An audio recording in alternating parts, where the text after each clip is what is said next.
హోప్ని, ఫినిహాసులు ఎవరో తెలుసా? దైవ సేవకుని బిడ్డలో. వీళ్ళు ఎలాంటి ప్రవర్తన కలిగి ఉన్నారంటే, ఉద్దేశపూర్వకంగా దేవుని బలులు తక్కువ చేసి పాపంలో నడిచారు. వీళ్ళని బట్టి మందిరానికి వచ్చే వాళ్ళకు కూడా అసహ్యం వేసేసింది. వాళ్ళుంటే మందిరానికి మేము పామున్నట్లుగా ప్రజల్లో ఒక గందరగోళం ఏర్పడిపోయింది.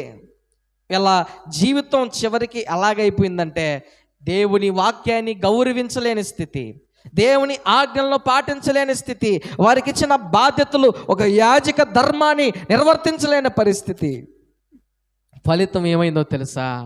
ప్రభు వారికి మరణించుటకై తీర్మానించాడు.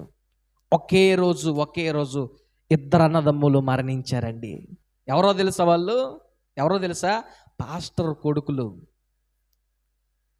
వాళ్ళు పాస్టర్ కొడుకు అయి ఉండొచ్చు, పాస్టర్ అమ్మాయి ఉండొచ్చు, పాస్టర్ అయి ఉండొచ్చు, సంఘ పెద్ద అయి ఉండొచ్చు, విశ్వాస అయి ఉండొచ్చు. నువ్వు తప్పించుకొని పోతా ఉంటే దేవుడు మాత్రం ఏం చేయగలడు?